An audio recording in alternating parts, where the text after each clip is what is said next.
Study कर रहा होगा वही बच्चा पूछ सकता है कि इस प्रश्न का आंसर नहीं आ रहा है, या इसका आंसर लिखा दीजिए, या इसके आंसर को फिर से एक बार डिस्कस कर दीजिए। ये वही बच्चा कर सकता है, पूछ सकता है जो सेल्फ रिवीजन करता होगा। तो चलिए मैं फिर से एक बार रिवीजन कर दे रही हूँ। क्वेश्चन नंबर 5, ये 5 अंक के लिए यानी 5 मार्क्स के लिए जो क्वेश्चन होगा उसको किस तरह से लिखना है, ये इस पर मैं एक बार आप लोगों को चर्चा कर दे रही हूँ। जरूरी है ना बताना या नहीं? बताओ जल्दी बोलो। दुख का अधिकार जरूरी है। अच्छा, क्योंकि 5 अंक का भी प्रश्न परीक्षा में आता है। ठीक है, तो 5 अंक का भी जानना चाहिए। मनुष्य का सामाजिक दर्जा उसकी पोशाक से तथा उसकी आर्थिक स्थिति से निर्धारित होता है। क्या यह उचित है? सपोज कीजिए कि यह प्रश्न रहता है कि मनुष्य का सामाजिक दर्जा उसकी पोशाक से तथा उसकी आर्थिक स्थिति से निर्धारित होता है। क्या यह उचित है? अपना मत प्रस्तुत कीजिए। मत का क्या अर्थ होता है? मत का क्या अर्थ होता है? मत या विचार या राय। ठीक है, देखिए यह उचित नहीं है कि किसी मनुष्य का सामाजिक दर्जा उसकी पोशाक तथा आर्थिक स्थिति से निर्धारित हो, बल्कि इसके स्थान पर हमें यह देखना चाहिए कि किसी व्यक्ति के व्यक्तित्व में निहित मानवीय भाव एवं गुणों की स्थिति कैसी है। हमें यह देखना चाहिए कि वो पोशाक तो पहन लिया है, बहुत बढ़िया, बहुत कीमती पोशाक पहन लिया है, लेकिन उसका यह देखना होगा कि उसमें मानवीयता के कितने गुण हैं, उसका व्यक्तित्व कैसा है। ऐसा तो नहीं कि वो पोशाक पहन लिया है बहुत कीमती और किसी मानव के प्रति उसके दिल में, उसके मन में जरा भी आदर भाव नहीं है, किसी की पीड़ा को देखकर जरा भी वो विचलित नहीं होता है, वह दुखी नहीं होता है। अगर इस तरह के गुण उसमें नहीं है तो फिर इस तरह का व्यक्ति समाज के लिए कभी भी लाभदायक या परोपकारी नहीं हो सकता। तो फिर इसमें यह देखना होगा कि उसमें सामाजिक उत्तरदायित्व के प्रति बोध कैसा है, समाज को शांतिपूर्ण एवं सह अस्तित्व युक्त बनाने में उसका किस प्रकार का योगदान है। तो मनुष्य के मन में व्याप्त दया, उदारता, प्रेम एवं सहयोग जैसे गुणों तथा इनके माध्यम से उसके द्वारा किए गए समाज हित के कार्यों से उसका सामाजिक दर्जा निर्धारित होना चाहिए। यानी समाज में उसकी क्या भूमिका है, समाज के लोगों को वह किस तरह से मदद करता है, इससे उसका सामाजिक दर्जा निर्धारित होना चाहिए इस पाठ के लेखक के अनुसार, न कि उसकी आर्थिक स्थिति और उसके पोशाक से उसका सामाजिक दर्जा निश्चित होना चाहिए। लेखक मना कर रहे हैं कि नहीं, उसके पोशाक से और उसकी आर्थिक स्थिति से उसका दर्जा कभी निर्धारित नहीं होना चाहिए। ठीक है, उसका दर्जा निर्धारित होना चाहिए कि समाज में भलाई का वो कितना काम करता है, समाज में यदि किसी दुखी व्यक्ति को देखता है तो किस तरह से वो आगे बढ़कर मदद करता है। बात समझ में आ रही है बच्चों? हाँ, समझ में आ रही है? सुनते चलो। ठीक है, उसके बाद समाज एक ऐसी इकाई है जो धन से ज्यादा मानवीय संबंधों एवं पारस्परिक समझ से संचालित होती है। समाज के संचालन में प्रत्येक व्यक्ति की अपनी अलग और विशिष्ट भूमिका होती है। यानी हमारा समाज जो है वो किससे बनता है? मनुष्यों से। मनुष्यों से न बनता है। हर एक मनुष्य मिलकर एक समाज का निर्माण करता है। तो एक समाज में रहने के नाते एक मनुष्य का क्या कर्तव्य होना चाहिए, सामाजिक कर्तव्य जिसे कहते हैं।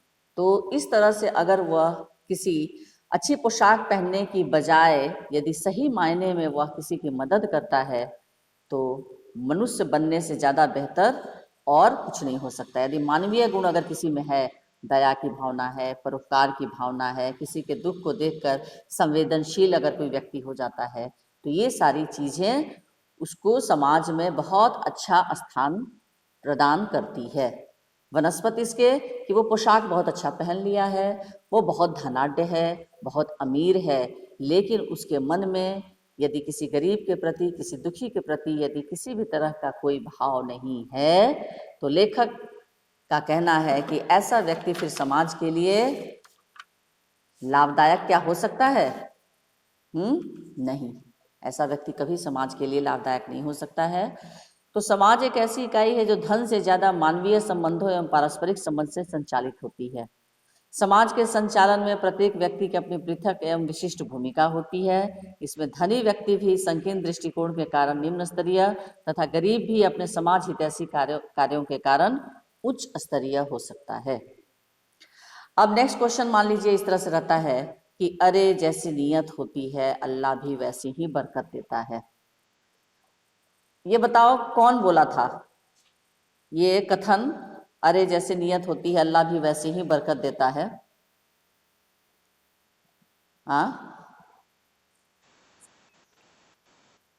हाँ, बाजार में खड़े व्यक्ति। तो बाजार में तो बहुत सारे लोग खड़े थे, और ये कथन वो किसके लिए बोलते हैं?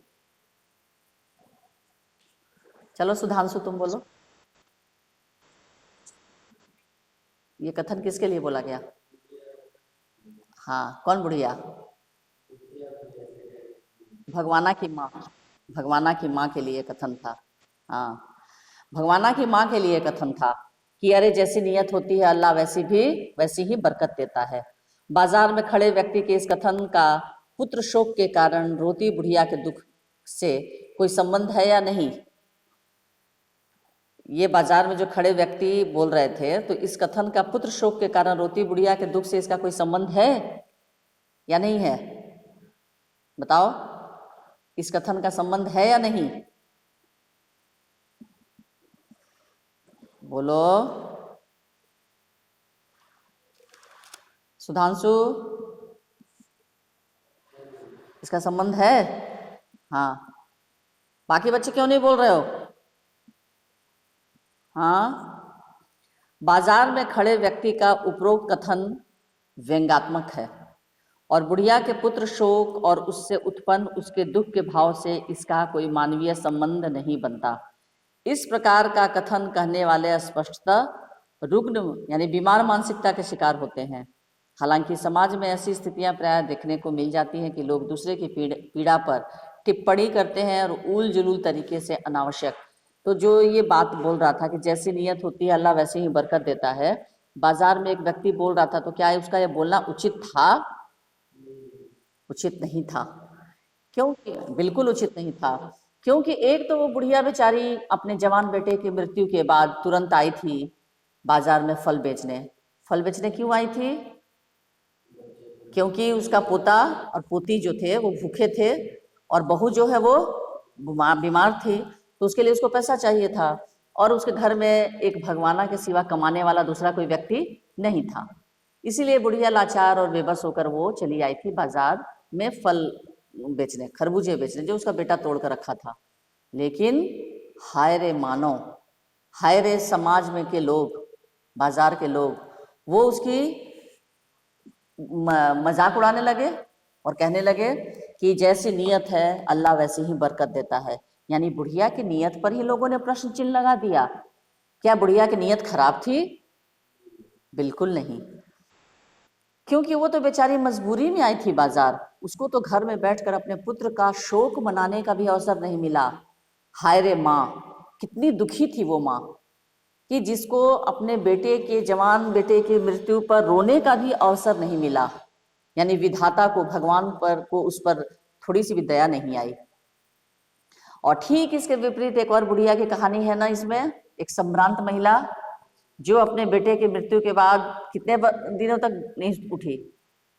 2.5 महीने, ढाई मास तक वो बिस्तर से नहीं उठ सकी, और 2 डॉक्टर उसके सिरहाने बैठे रहते थे। तो उसको तो पुत्र का शोक मनाने का बहुत समय मिल गया। क्यों? क्योंकि वो हर तरह से संपन्न थी, वो उसके पास धन संपत्ति था, पैसे का कोई अभाव नहीं था, इसीलिए उसको अपने बेटे के दुख का शोक मनाने का समय मिल गया, और उस पर टीका टिप्पणी करने वाला भी कोई व्यक्ति नहीं था। लेकिन ये अभागिन बुढ़िया थी, भगवाना की माँ, जिसे लोगों के ताने भी सुनने पड़ते थे और बाजार में उसकी मजबूरी थी। तो इस तरह से दरिद्रता या अभाव के कारण ही मनुष्य के जीवन में इस तरह की परिस्थितियां पैदा होती हैं और कोई भी व्यक्ति उपहास, व्यंग एवं अपमान सहने के लिए बाध्य होता है। बुढ़िया की सामाजिक और आर्थिक स्थिति भी अत्यंत दयनीय थी। इसी कारण उसके प्रति लोग इस प्रकार की अपमानजनक एवं व्यंग्यपूर्ण टिप्पणियां कर रहे थे। अन्यथा पुत्र का मरना किसी माँ के लिए वास्तव में कितना दुखदायी हो सकता है, ये कोई भी संवेदनशील व्यक्ति इसका बहुत आसानी से अंदाजा लगा सकता है। किसी के मरने और दुखी होने के संदर्भ में बरकत की बात करना तो बिल्कुल अमानवीय मानसिकता है। समझ में आई मेरे बच्चों? हाँ, आई कि नहीं? बाकी बच्चे बताओ। हाँ, तो ये जो है, ये बुढ़िया के दुख के संबंध है या नहीं? संबंध तो है ही, ये जो कथन है। लेकिन ये इस तरह का सेंटेंस कहना कि जैसी नियत होती है वैसी ही बरकत होती है, ये बिल्कुल अशोभनीय बात है। ये बिल्कुल ही किसी माँ के लिए इस तरह का कथन बोलना बहुत ही कष्टदायी होता है और बहुत ही दुखदायी होता है। लेकिन हमारे समाज में ऐसे भी लोग हैं जो लोगों का दुख दूर करने की बजाय और बढ़ा देते हैं। समझ में आई बात? अब एक दूसरा प्रश्न ये भी हो सकता है कि दुख का अधिकार कहानी से स्पष्ट होता है कि पैसे की कमी और अभाव आदमी को दुख मनाने का अवसर भी नहीं देता। कैसे और क्यों? ये बिल्कुल सही बात है कि नहीं? दुख का अधिकार जो कहानी है, ये इस कहानी को पढ़कर स्पष्ट होता है कि पैसे की कमी और अभाव आदमी को दुख मनाने का भी अवसर नहीं देता। बिल्कुल सही बात है बच्चों, बोलो। प्रश्न समझ में आ रहा है सबको? हाँ, तो दुख का अधिकार कहानी स्पष्ट करती है कि समाज के सभी व्यक्तियों को एक जैसे अधिकार प्राप्त नहीं होते। उनकी आर्थिक भिन्नताएं उनके सामाजिक विभाजन का भी निर्धारण करती है। यदि समाज में कोई व्यक्ति बहुत पैसे वाला होता है, कोई व्यक्ति बहुत कम पैसा वाला होता है ना, तो आर्थिक दृष्टि से व्यक्ति का जो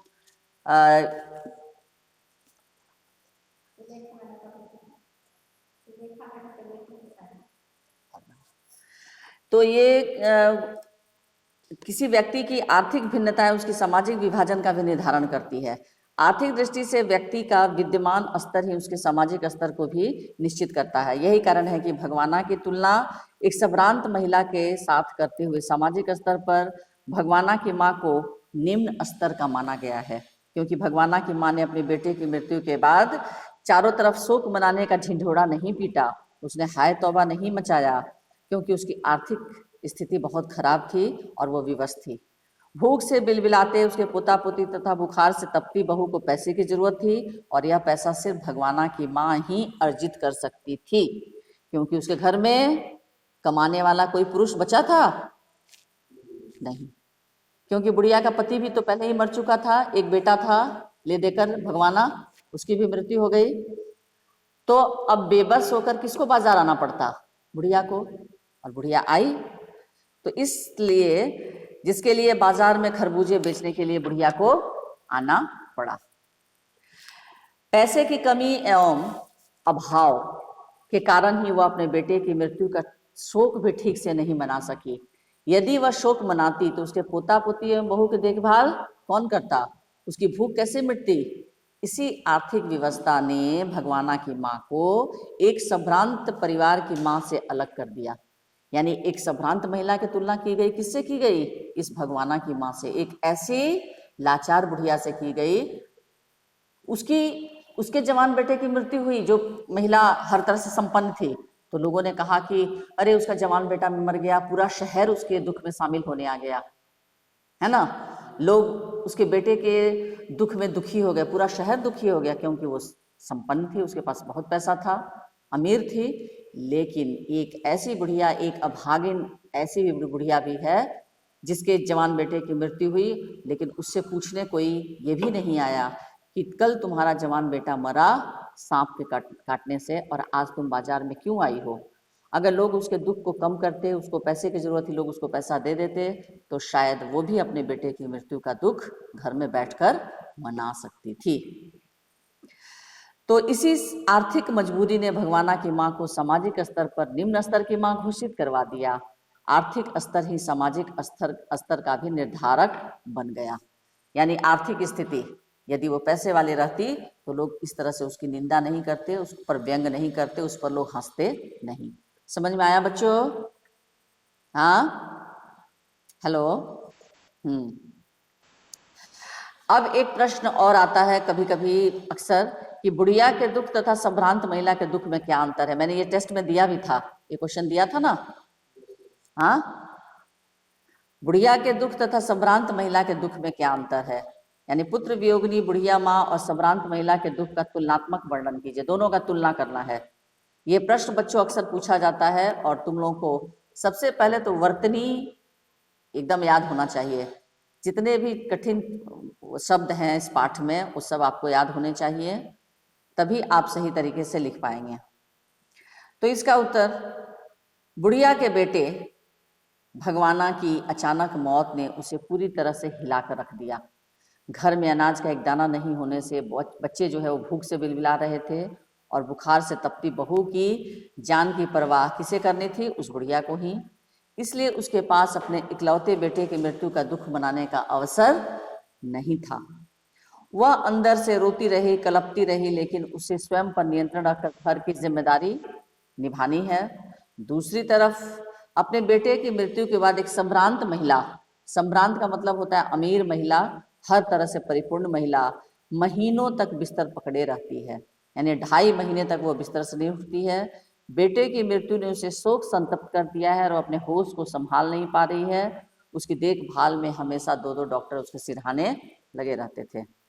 ध्यान देने की बात यह है कि सभी माताओं का दिल अपने बेटे के प्रति प्रेम एवं ममता के लिए एक जैसा होता है, यानी ममता की कोई कीमत नहीं होती है, कोई मोल नहीं होता है, चाहे वो माँ गरीब हो फिर चाहे माँ अमीर हो। पैसे से माँ की ममता को कभी तोला नहीं जा सकता। लेकिन इससे ज्यादा कड़वी सच्चाई यह है कि समय एवं परिस्थिति मनुष्य को अपनी भावनाओं पर नियंत्रण रखने के लिए विवश कर देती है। संभ्रांत महिला के सामने भगवाना की माँ की तरह अपने परिवार को पेट पालने की जिम्मेदारी नहीं रहती है, इसीलिए उसे अपना दुख मनाने का अवसर प्राप्त हो जाता है, जबकि भगवाना के माँ के पास दुख मनाने का अवसर बिल्कुल नहीं मिलता है। अगर मान लो अपने बेटे की मृत्यु का दुख मनाने अगर घर में बैठ जाती तो क्या वो पैसा अर्जन कर सकती थी? नहीं। बाजार में जाकर वो जैसे खरबूजे बेचने का काम कर रही थी वो सब नहीं कर पाती, और घर में फिर ना तो अनाज ला पाती और ना अपनी बीमार बहू की डॉक्टर को दिखा पाती। ठीक है। उसके बाद पूजा के लिए दान दक्षिणा चाहिए। किसी मरणासन व्यक्ति के जीवन की रक्षा करने में भी हमारा समाज अपनी परंपराओं से नहीं डिगता। परंपराओं से नहीं डिगता मतलब हिलता। क्या आप इसे उचित मानते हैं?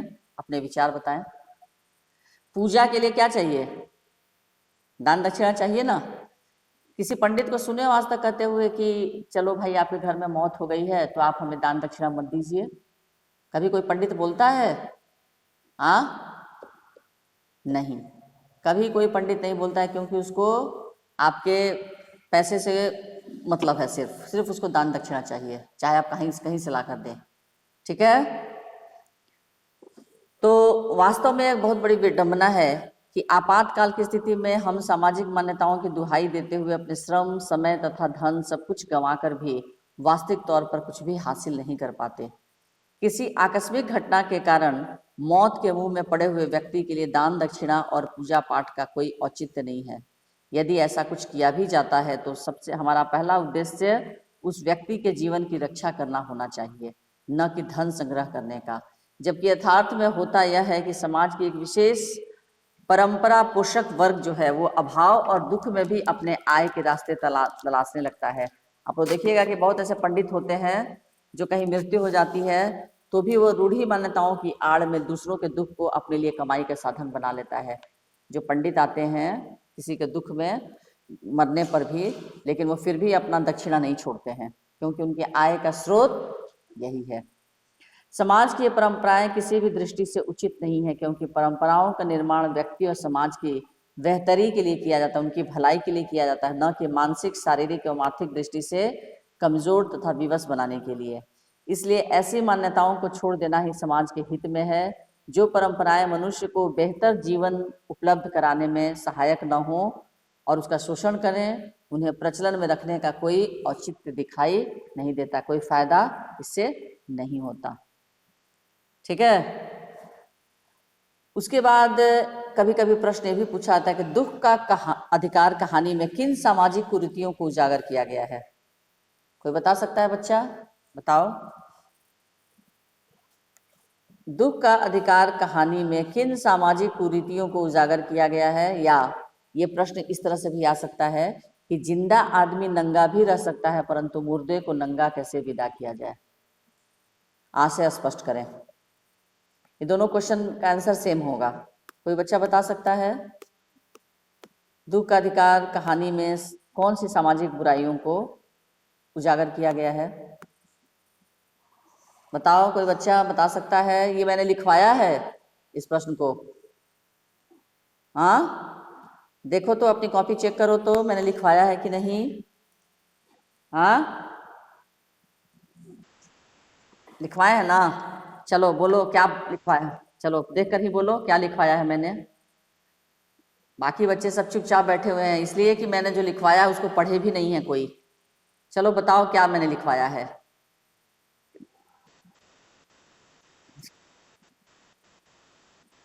हाँ हाँ हाँ हाँ हाँ। कसना व कद्र न करना, जीवित व्यक्ति की मदद व कद्र न करना। हाँ, उसके बाद हम्म हम्म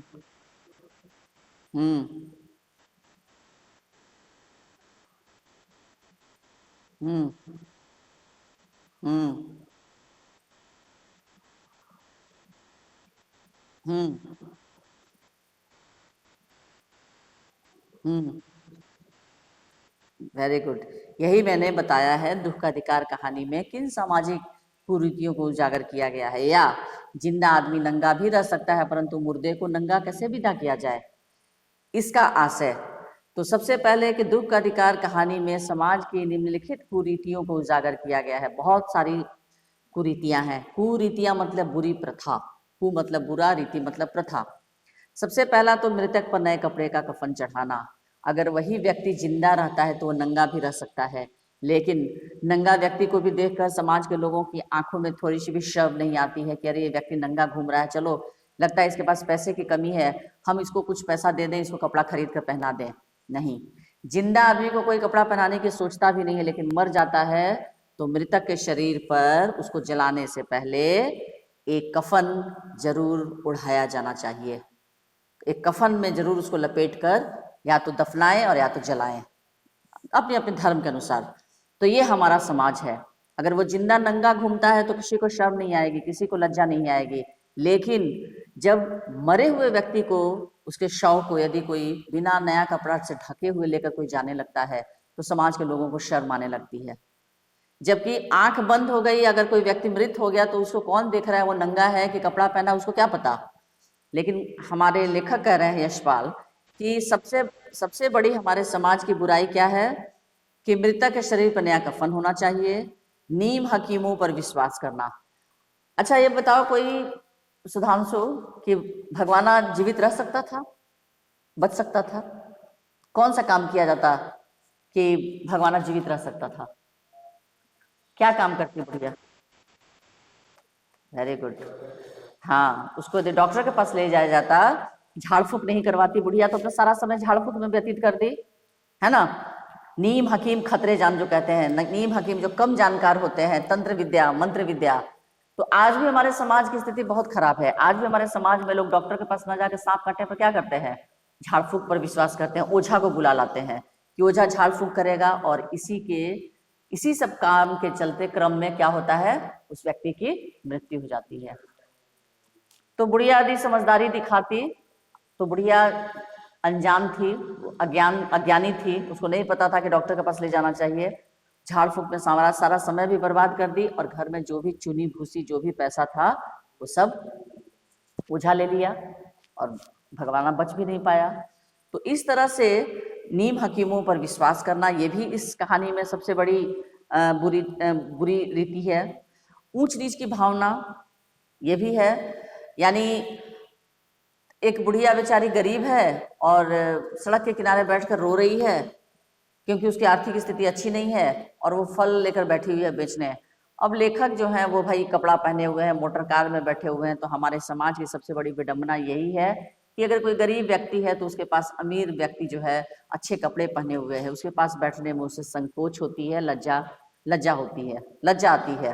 वो सोचने लगता है कि कैसे हम उस व्यक्ति के पास बैठें। तो इस तरह से ये भी एक बुरी भावना है।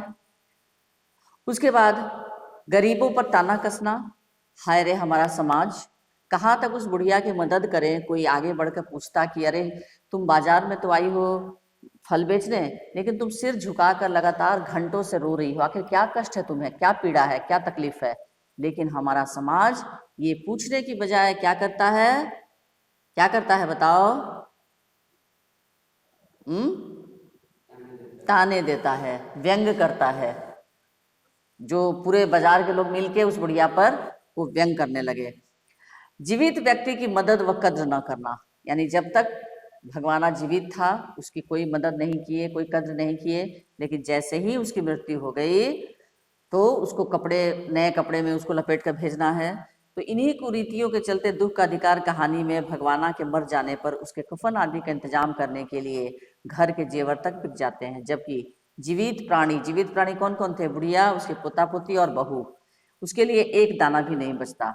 बुढ़िया द्वारा खरबूजे बेचने को लेकर सब उसे भला बुरा तो कहते हैं, परंतु कोई भी उसकी पीड़ा और भूख में मददगार नहीं होता। सबको ऊंच नीच का ही ध्यान रहता है।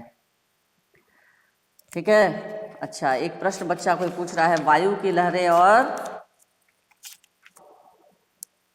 हाँ, प्रश्न है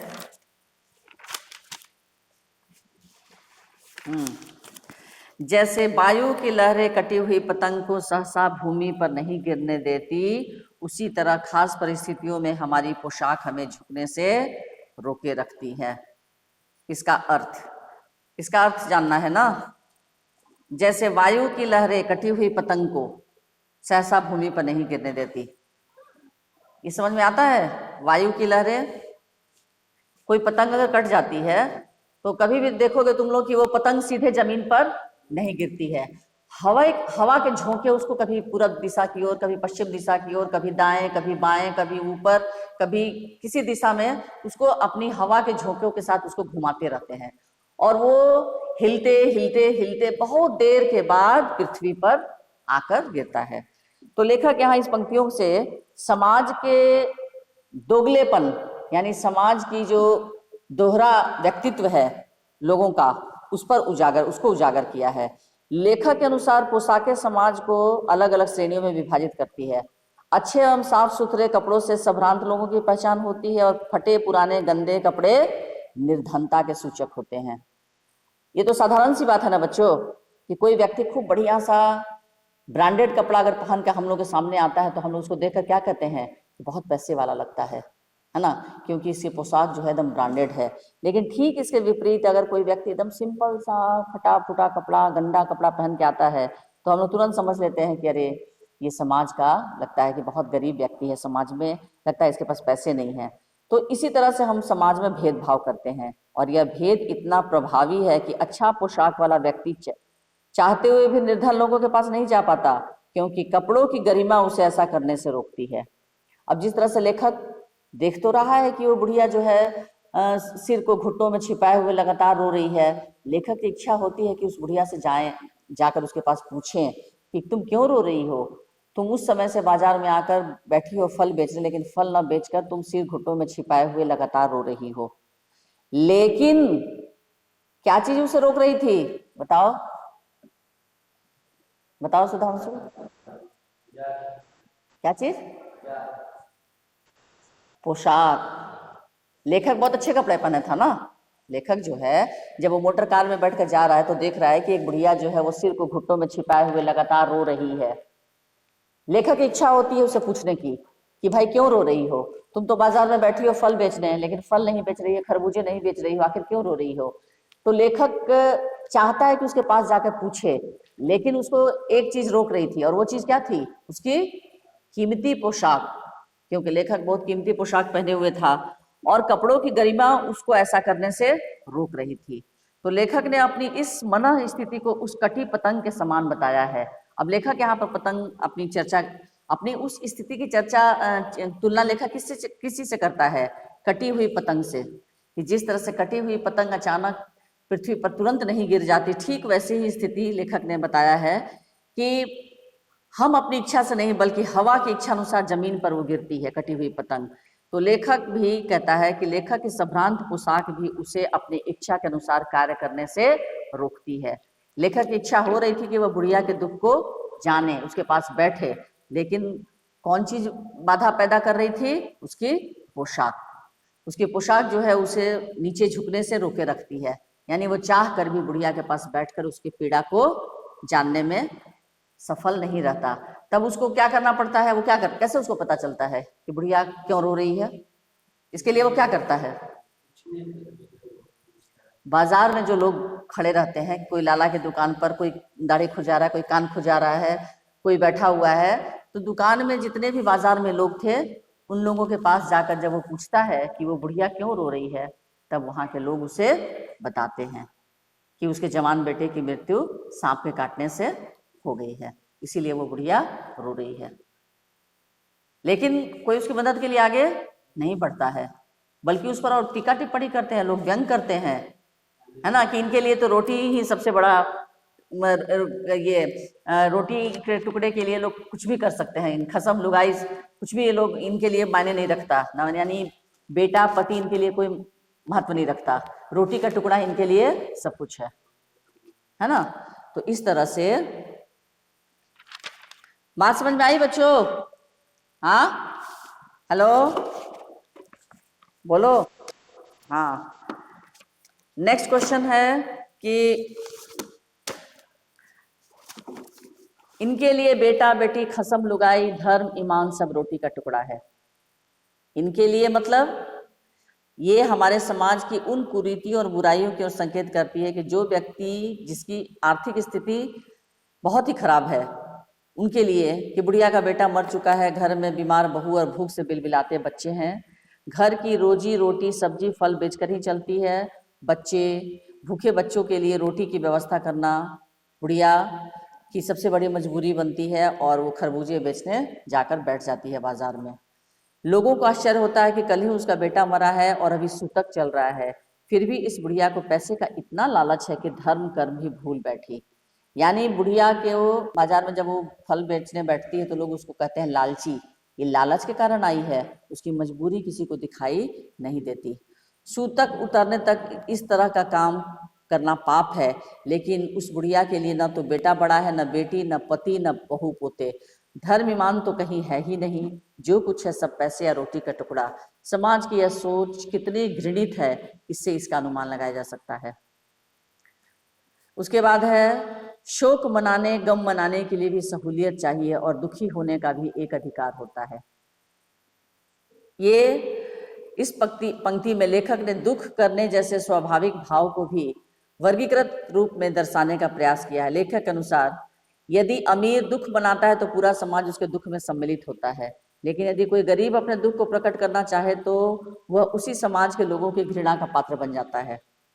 दुख मनाने का अधिकार मात्र धर्मांध लोगों को है, निर्धनों को नहीं, क्योंकि वे अभावग्रस्त हैं और समाज उन्हें कुछ नहीं दे सकता। दुख संसाधनों एवं सहूलियतों की मांग करता है, जिसके पास यह नहीं है उसे दुख मनाने का अधिकार नहीं है। प्रस्तुत पाठ का मूल व्यंग यही है।